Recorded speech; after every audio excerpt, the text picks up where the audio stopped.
connecting with the nature is one of the most important thing we can do to heal ourselves. Hello friends, this is Shundel, and today's share is just a reminder to each and every one of us that it is very important that we can connect out here in the nature. Nature is a good healer for our body. And why is that? You are breathing the fresh air out here in the nature.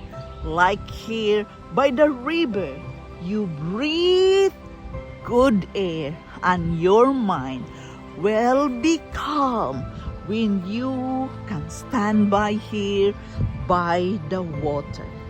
Nature is a good healer, and that we must not take it for granted.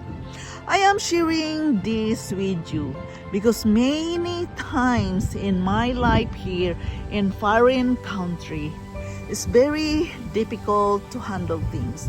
It cannot be avoided that the depression comes, the frustration comes, the disappointment comes, the hurting moments comes.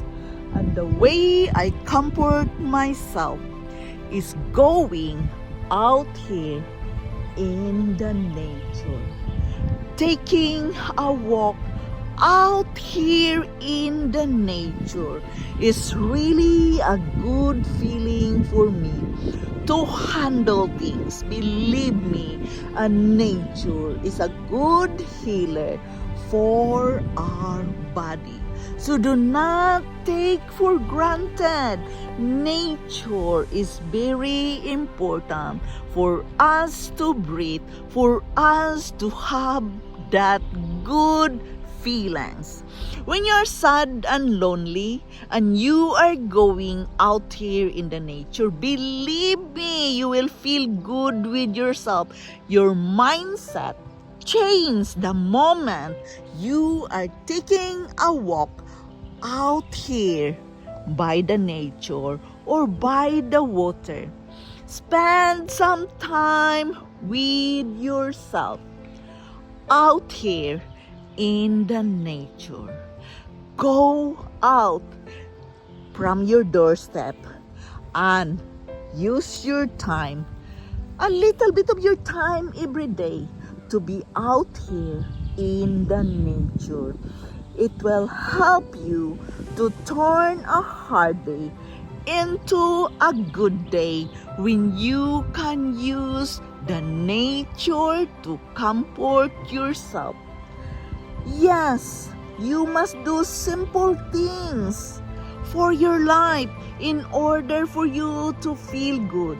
If you want to listen that good music by walking out here in the nature, believe me, it will really give you a good and nice day.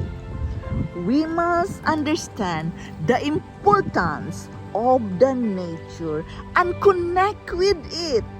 Connect with it, because the more you are out here in the nature, the more you can truly understand what life is all about. Do something cozy things and plan something fun by relaxing yourself out here in the nature. Or you can play here by the beach playing. You must not take for granted the beauty of nature is a good healer to your body.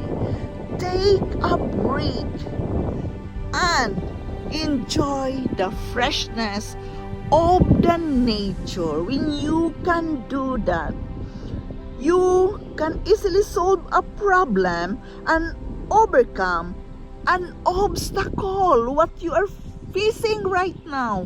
What obstacle you are facing right now, it becomes easier for you to solve the problem and make good choices for your life. Remember to evaluate your day and remain calm. You can truly remain calm when you are going out here by the water and enjoy the beauty of nature.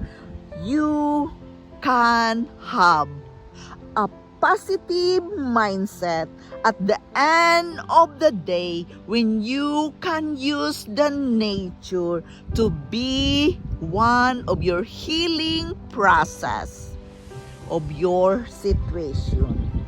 You can turn your hard day into a good one. But we must also be mindful, not the negativity or let a bad moment ruin our day. When we are out here in the nature, we must focus on the positive thing happening in our life. We must acknowledge to take away the stress you are struggling when you are out here in the nature. Use your time to connect with your inner self and breathe the fresh air out here in the nature. This is Yundel. Thank you for listening. Thank you for dropping here in my channel. I am very grateful to each and every one of you. I love you all and bye-bye.